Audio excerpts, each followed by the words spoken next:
Good afternoon, my dear students. This is Mosmi ma'am, and this is your science class. So, today we will start from our lesson number 4, that is sorting materials into groups.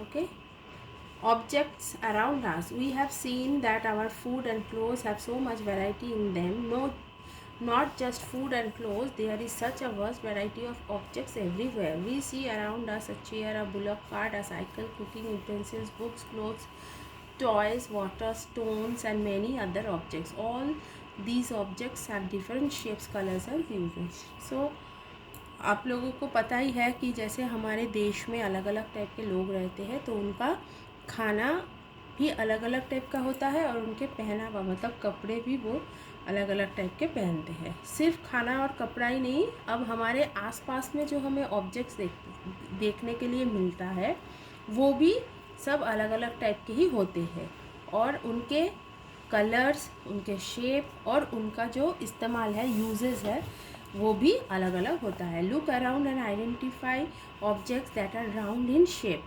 Our list may include a rubber ball, a football, and a glass marble. If we include objects that are nearly round, our list could also include objects like apples, oranges, and earthen pitcher. So अब देखो, आपके चारों ओर जो भी चीज़ है उन सबको आप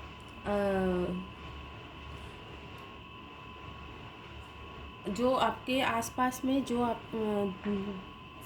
चीज़ें आपको दिखाई दे रहा है, अब मानो उसमें से आपको कुछ गोलाकार चीज़ों को सॉर्ट आउट करना है, मतलब छांटना है। ठीक है, तो उसमें आप गोलाकार चीज़ों में बहुत सारे चीज़ उसमें रख सकते हो, जैसे कि फुटबॉल, रबर बॉल, मार्बल्स। ठीक है, फिर मिट्टी के जो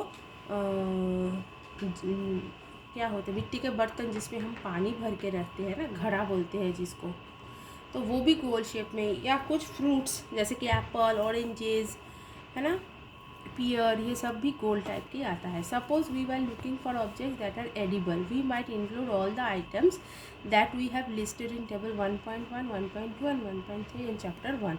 We might also find that some of those round shaped objects we just listed out are also in this group. और अगर आपको कुछ एडिबल मतलब जिसको आप खा सकते हो, ऐसे चीज़ों को अगर आपको लिस्ट बनाना है, तो उसमें बहुत सारे ऐसे खाने की चीज़ जो आपने चैप्टर 1 में टेबल 1.1, 1.2 या 1.3 में लिखा होगा, वहाँ से भी आप छांट सकते हो.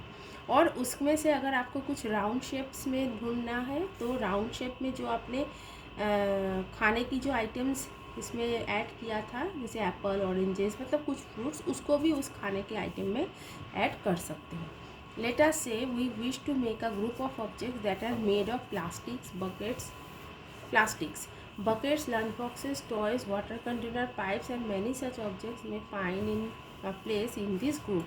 There are so many ways to group objects. In the above examples, we have grouped objects on the basis of their shape or the materials they are made from. अब देखो, अगर आपको कुछ ऐसे चीज़ों की लिस्ट बनानी हो जो कि प्लास्टिक से बनता हो, तो उसमें आप बहुत सारी चीज़ जैसे कि बकेट्स, लंच बॉक्स, टॉयज़, फिर कंटेनर्स, पाइप, ये सब आप उसमें डाल सकते हो.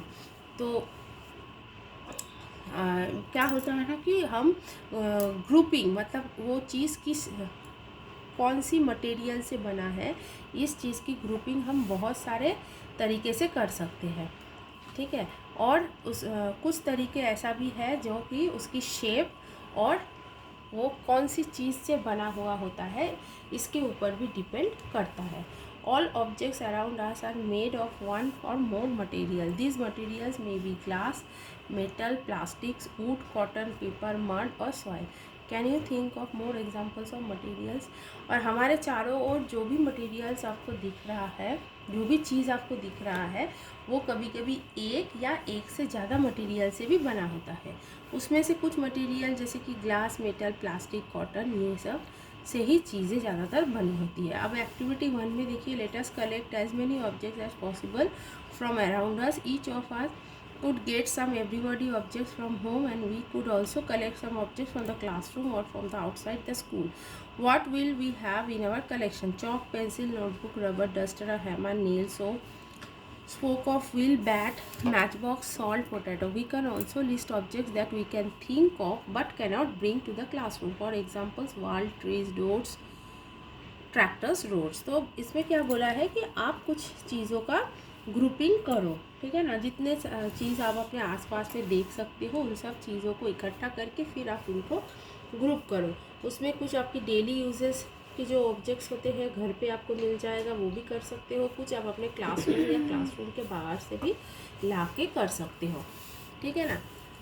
Separate all objects from this collection that are made from paper or wood. This way we have divided all objects into two groups. One group has the objects that are made from paper or wood, while the other group has the objects that are not made of this material. Similarly we could separate the things that are used for preparing food. अच्छा, अब देखो, आप अपने जो सामानों को इकट्ठा कर दिया है उसमें से आप ऐसा करो कि जो भी चीज़ उसमें से पेपर या वुड का बना है उसको अलग कर दो. तो ऐसा करने में क्या होगा, आपको दो ग्रुप मिलेगा, एक जो पेपर और वुड से बना हुआ ऑब्जेक्ट और एक दूसरा ग्रुप बनेगा. तो उसमें से क्या होगा कि आपको पता चलेगा कि कौन सी चीज़ वुड या लकड़े से बना है और बाकी के जो ऑब्जेक्ट्स हैं वो कौन सी मटेरियल से बना है, मतलब जो पेपर और वुड से ना बना हो. और ऐसा करके ही आप और एक ग्रुप कर सकते हो जिसमें जो चीज़ें हमको खाना बनाने में ज़रूरत पड़ती है उन चीज़ों का भी एक ग्रुपिंग कर सकते हो. Let us be a little more systematic. List all objects collected in table 4.1. Try to identify the materials that